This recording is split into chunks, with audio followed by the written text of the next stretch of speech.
Assalamualaikum warahmatullahi wabarakatuh.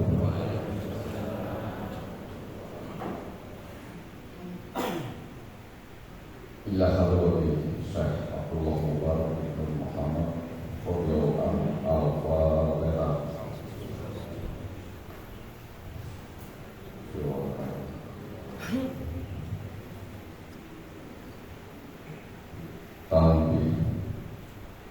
Bismillahirrahmanirrahim.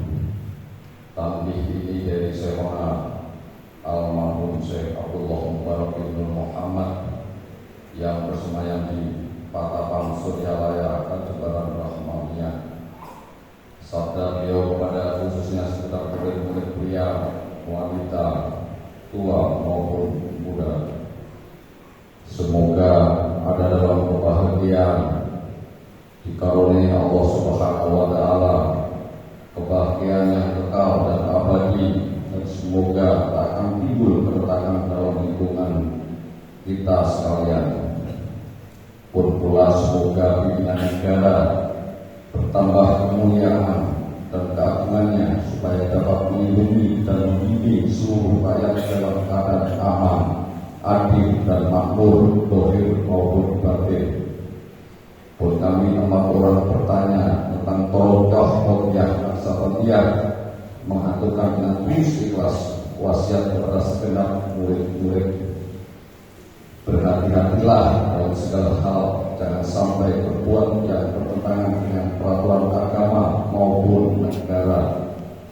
Taatlah kedua-duanya, tapi sepantasnya demikianlah sikap manusia yang tetap dalam keimanan. Tegasnya dapat mewujudkan kerelaan dalam hal ilahi Robbi yang mewujudkan perintah dalam agama maupun negara. Insafilah hai murid-murid sekalian, janganlah terpaut oleh bujukan nafsu, terpengaruh oleh ular setan. Waspadalah akan jalan penyelewengan dalam perintah agama maupun negara, agar dapat meneliti diri kalau tertarik oleh bisikan iblis yang selalu menyelinap dalam hati sanubari kita. Lebih baik buktikan kebajikan yang timbul dari kesucian. Pertama, terhadap orang-orang yang lebih tinggi daripada kita, baik dohir maupun batin, harus kita hormati. Begitulah seharusnya hidup rukun dan saling menghargai. Kedua, terhadap sesama yang sederajat dengan kita dalam segala-galanya, jangan sampai terjadi persengketaan. Sebaliknya harus bersikap rendah hati, bergotong royong dalam melaksanakan perintah agama maupun negara. Jangan sampai terjadi perselisihan dan persengketaan. Kalau kita terkena firman-Nya, adzabun alim, yang berarti bukan nestapa untuk selama-lamanya dari dunia sampai akhirat, badan payah hati susah. Ketiga, terhadap orang-orang yang keadaannya di bawah kita, janganlah hendak menghinakannya atau berbuat tidak senonoh, bersikap angkuh. Sebaliknya harus belas kasihan dengan kesadaran agar mereka merasa senang dan gembira hatinya. Jangan sampai merasa takut dan diam bagaikan tersasar hatinya. Sebaliknya harus dituntun, dibimbing dengan nasihat yang lemah lembut, yang akan memberikan keinsafan dalam menginjak jalan kebaikan. Keempat, terhadap fakir miskin harus kasih sayang, ramah tamah serta bermanis budi, bersikap murah tangan, mencerminkan bahwa hati kita sadar. Coba rasakan diri kita pribadi betapa pedihnya jika dalam keadaan kekurangan.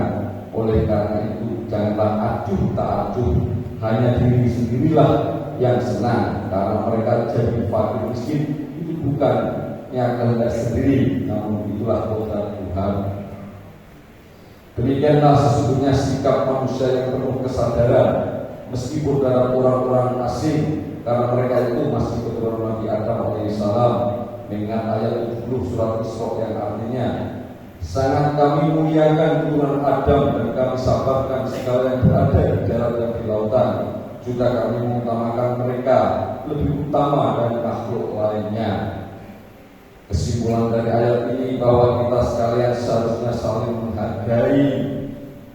Jangan timbul kekecewaan mengingat surat Al-Maidah yang artinya hendaklah tolong-menolong dengan sesama dalam melaksanakan kebajikan dan ketakwaan dengan sungguh-sungguh terhadap agama maupun negara. Sebaliknya jangan tolong-menolong dalam berbuat dosa dan permusuhan dalam perintah agama maupun negara.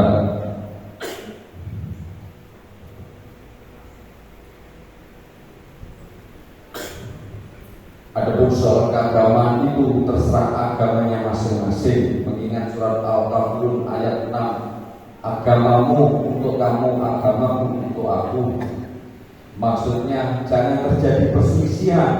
Wajiblah kita hidup rukun dan damai, saling menghargai, tetapi janganlah sekali-sekali ikut campur.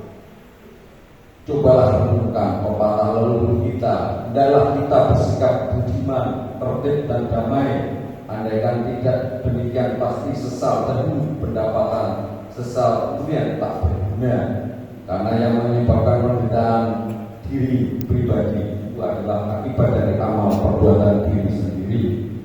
Dalam surat Al-Nahl ayat 112 diterangkan bahwa Tuhan Yang Maha Esa telah memberikan contoh, yakni tempat maupun kampung, desa maupun negara yang dahulunya aman dan tenteram, gemah limpah wajinawi, namun penduduknya, penghuninya mengingkari nikmat-nikmat Allah, maka berkecamuklah bencana kelaparan, penderitaan dan ketakutan yang disebabkan sikap dan perbuatan mereka sendiri.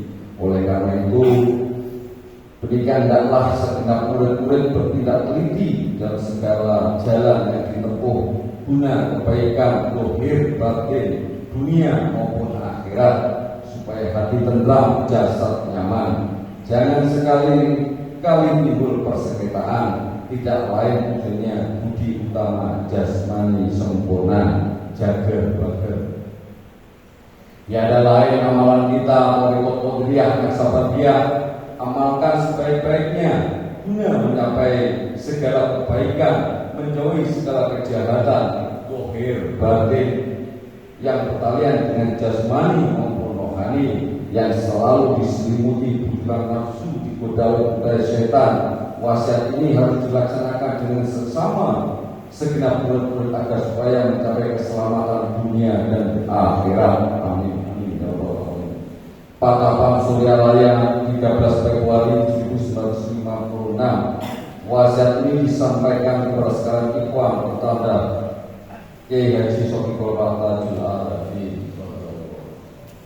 Untian mutiara, jangan membenci kepada ulama yang sejaman.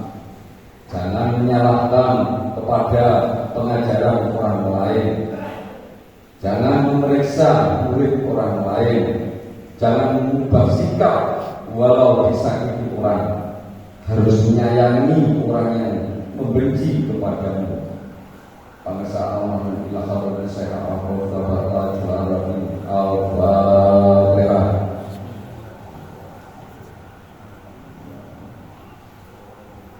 Assalamualaikum warahmatullahi wabarakatuh.